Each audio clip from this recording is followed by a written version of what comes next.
Hello, a warm welcome back to all of you. As you know, we are looking at the topic of karma, destiny and choice, and today we're specifically taking up the subject of moral reasoning. I have the pleasure of interviewing Sister Denise, who is a wealth of knowledge and experience on the subject, and thank you so much for joining us today. Thank you. So, moral reasoning. How does it fit into the law of karma? And as I use the term moral reasoning, the conscience within the human being pops into mind. Actually, this word moral is a problematical word because there are many instances where the voice of conscience and the voice of morality are in opposition with each other. The voice of conscience corresponds to the essential self who has a natural sense of what's right and wrong. And the conscience of a person gets corrupted by trauma. And people don't know this. So most people's conscience is corrupted, partly by trauma and partly by lack of use.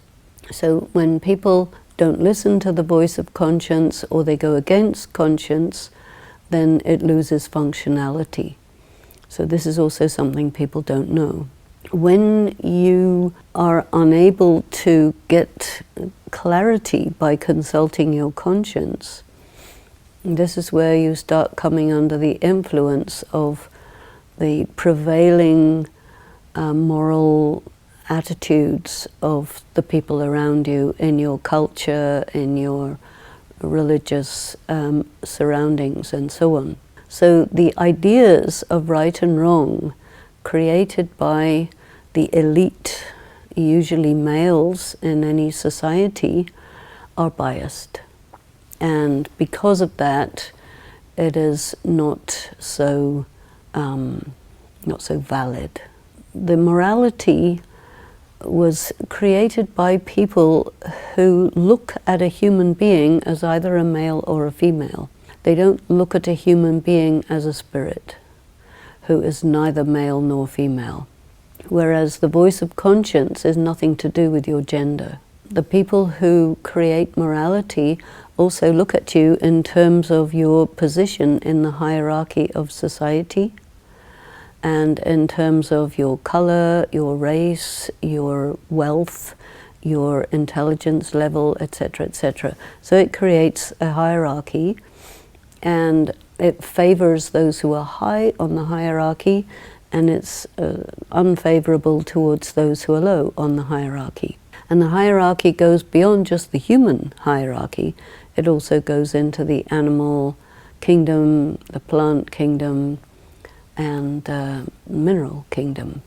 And this is the reason why it's morally acceptable to exploit the resources of the earth, but spiritually not. So in many areas, morality and spirituality are in opposition with each other, but people don't see it. So they think, on the whole, morality, spirituality is all the same thing. But when you look at it very closely and you question this assumption, you find that no, it's really not at all the same thing. So this word moral reasoning, because it's got the word moral in it, is a problematical expression, but yet it is known in the world of sociology and philosophy and psychology. A person has to make a choice, and it is assumed that they will compare their situation with the prevailing morality, and they will make a choice that corresponds with morality. But in many instances, their choice that they have to make makes them aware that if they follow the morality, they're going against themselves. And if they follow their conscience, they're going against the society. So if you go against yourself, you betray yourself, and you will pay for that. If you go against the society, you betray them, and they will make you pay. So it puts you in a very uncomfortable situation. So the skill is to be able to satisfy your conscience and the prevailing social attitudes. And you need to be very skilled in diplomacy for that. If you are confrontational in regard to the prevailing social attitudes, you are not as strong as the large society. It's everyone against you, so you will fail. So you have to find a way to be true to yourself and still manage. And a lot of people, because they're in this either-or situation, I either follow my conscience or I follow the morality, and either way I lose out. You can't be so black and white. A skillful moral reasoning is to be able to describe and define your situation in such a way that the prevailing moral authorities that you're speaking to feel respected, and that they see your point of view, and then they will step back from doing something against you. But it's a very, very tricky thing. And in many instances, you will do the right thing and you will pay for it. You also need to have this wealth of spiritual power, of pure karma, of deep spiritual knowledge, so that you are able to handle the opposition that will come to you when you want to do the right thing. We talked earlier about, great ones in the world, and great people often experience great obstacles because what they're doing is something different from the norm. And the prevailing moral authorities require you to comply, because if they feel that you're going against them, they don't like that, and they will punish you. If you are very, very skilled in the art of representing yourself, which is like you have to be like a lawyer, and then you can put your case in a good way so that they will say, yeah, you're right. So in this case, we will let you get away with it. But then they still maintain those positionings. Another thing that you can see historically is in certain instances where the prevailing moral reasoning and moral attitudes or social attitudes say that, well, racism is correct, it is natural and proper to be racist, those who are of lighter colored skin are by definition more pure, those of darker colored skin are not pure, then you have to be able to undo their rationale for maintaining that position. That means you have to be cleverer than them, you have to have arguments that they cannot argue against. You also have to go against the interests that that group has in maintaining that status quo. And you know, because you're from South Africa, what took place in order to create, at least legally, the equality among races. But even then, it's still there among their social attitudes, you see. Just because it's legal doesn't make it fully acceptable in the society, right? These attitudes are the same with slavery, the same with women's inferior position. These are all dictated by the prevailing moral authorities, patriarchs, from about 1,000 years ago. And it's deeply ingrained into the system, but it doesn't suit your conscience. So to shift the prevailing moral authorities and the prevailing social attitudes so that it's more in line with conscience and more in line with the laws of spirituality is a huge piece of work. Part of what I'm about, part of what anyone in spirituality is about, is to make it clear that those ideas are in fact erroneous and they can be dropped. What is the price one pays for ignoring one's conscience? The price for ignoring one's conscience is you betray yourself, which means you split off from yourself, which means you are not true to yourself. And that means you become weak, like you're bifurcated. And half a person is not very strong. So when you go against yourself in this way, the price you pay is you become a slave because you have betrayed yourself, you've compromised yourself. So that's the price. And if you want to pay that price, be my guest. But if you don't want to pay the price, there's another price, you know. And the price of your personal freedom is very, very high. Mm. And you don't want to be stupid about it and make yourself a martyr or a target or something like this. Sister Denise, you know, I don't think human beings wake up and think, how can I destroy my life today? We don't do that, at least not consciously. Other levels, yes, not consciously. What happens is that I decide I want this. Okay? I know it's wrong, but I want this anyway. You see, what is out there offers us some type of visible, in inverted commas, reward. We've got something to gain in terms of what we want, in terms of what we do, in terms of what we say. Whereas the reward offered by the law of karma is not visible. So how does one tightrope walk that? Because the outside, everything's visible.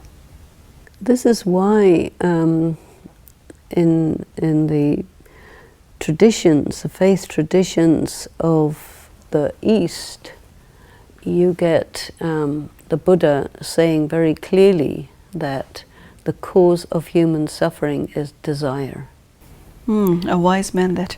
Yes. And in Hinduism it is said very clearly in the Bhagavad Gita that you come under the illusion and you get deluded by sense perception and the objects of sense perception.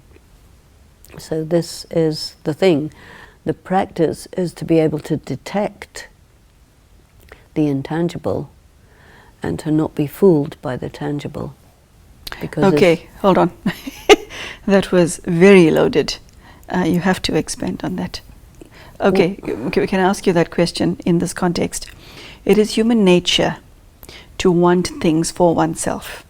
I want a better education. I want to own my own house one day, if I can. I want to own my own car. I want for my children to have a better life than I did. I want. We see it as not a vice or not doing anything bad, in inverted commas. What we're saying is, I want things for myself because this is a sign of my success. I pursue success. I'm not out to destroy myself. I'm in pursuit of a better life. And then along comes the law of karma and says, but thou hast sinned. So how do I know that I'm going off track? First of all, I would not classify those things as desires, what you enumerated. You will say, I want an education, I want shelter, etc., etc. I want a certain standard. Okay. But as you said, these are not vices. These are rights. Okay. But your rights are denied by many factors. And one of the factors is the accumulation of negative karma, which acts against you. Because you're in a situation or circumstance where that right is out of reach. And we can say by calculation that it's because of negative karma. As you said, thou hast sinned, okay. But desires, in the sense of gratification of the senses, this is the real desire, you know. And this is the desire that deludes you. And this is what puts you into sin. And this is what takes you away from being able to enjoy your rights. But yet you don't differentiate between a desire that's a sense gratification and a desire that's a wish to have what you have a right to. You have to distinguish between those things. And then you have to renounce those sense gratifications, because if you take those, you take down your credit, and then you deny yourself your rights. And this people don't know. Okay, so one's vices is directly related to your physical senses. Yes. I like, I want. Mm-hmm. And that increases one's karmic burden. Yes. Could you give the audience examples, practical examples of what you mean by sense gratification? Okay, suppose you have a certain amount of money and you can apply that money any way you want. What happens traditionally, in some of my research for a project I was doing, the income of women and the income of men and how they spent it was compared in India. And in India it was said that the woman will use her income for her family. A man will use his income for himself at the expense of his family. When you do that, you become delinquent in terms of your duty, because the man is the provider, and his duty is, if he creates a family, then his duty is to sustain his wife and his children and provide for them. If he doesn't do that, and he just pursues his desires, then he is accumulating negative karma for which he has to pay, but he's spending all his credit on fulfilling his transitory sensual pleasures. He puts himself in severe debt, and he cannot pay, and the debt comes along to call him to account. He's in a mess. So when you are in this position, you have money, you have to understand what your duty is, because you have to fulfill your duty first. True. Duty too? Your duty, if you create a family, you have a duty. Okay. If you are a male, in many cultures, you're the earner.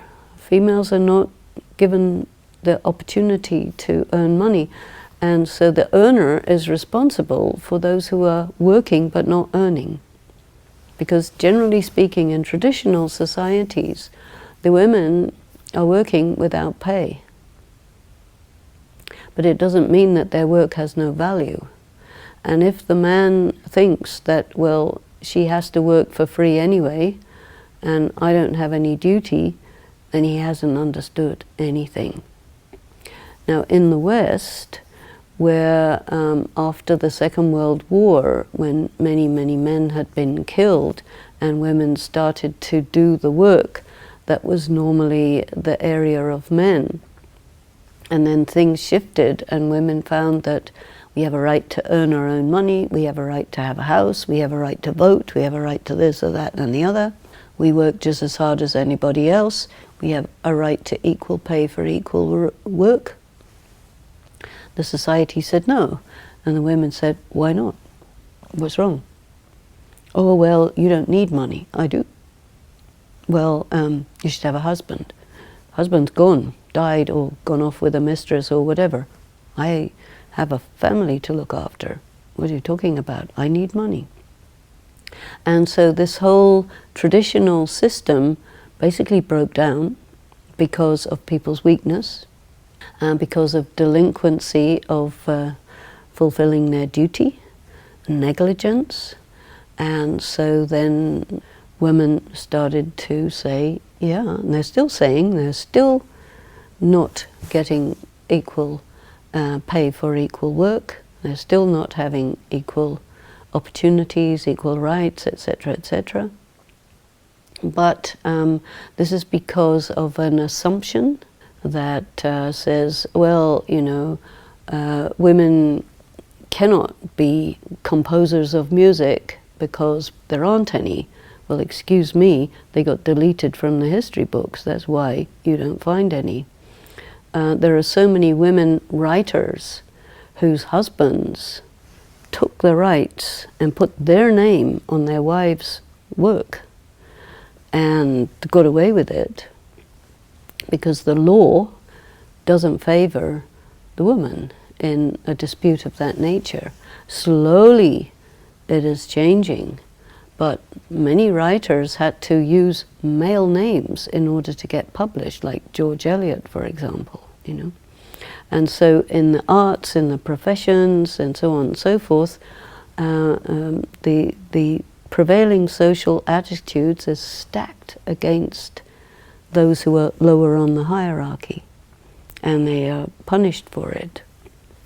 But you can see, in terms of awareness of the laws of karma, that this system is erroneous, is flawed, doesn't stand up. Sister Denise, we're bringing today's episode to a close. So I need to ask you, in terms of moral reasoning and the law of karma, how do I bring both of these together in a way that serves the soul best? What you have to do is to be very clear about what is your right, what is your duty, what is just a sense gratification desire, and you have to distinguish between all these things. Many people just don't distinguish. So you have to be prepared to split hairs so that you get it right. You have to study so that you get it right. You have to be really in tune with what is to my benefit and what is just a frivolous desire. And do not sell yourself short because of being frivolous or trivial, but really understand your own value and stand up for yourself and learn how to represent yourself, learn what your rights are, and learn to be more and more in your power, and then you will be less easily able to be manipulated by the prevailing forces which are used to manipulating people who are ignorant and uneducated and weak. Well, that was a very in-depth discussion on moral reasoning. I'm sure I share the sentiments of the audience in saying that I didn't realize that moral reasoning and the law of karma interacted with each other so deeply. So that was quite a wealth of information. And I do like what you had to say about the conscience. It was very powerful stuff. As to how important it is to look after one's conscience and not to get wrongly influenced. So thank you for that. Very special. Thank you. So thank you for joining us at home. I hope this topic of today has given you some food for thought, and I ask you to look at your own life and ask yourself, where do you stand as far as your own moral reasoning is concerned? And Sister Denise today mentioned the conscience in great detail, and understanding the law of karma and using it to your advantage entails grasping what your conscience is saying to you at any given point in the day. So thank you for joining us, and thank you, Sister Denise. This has been a very informative half an hour. Take care and goodbye.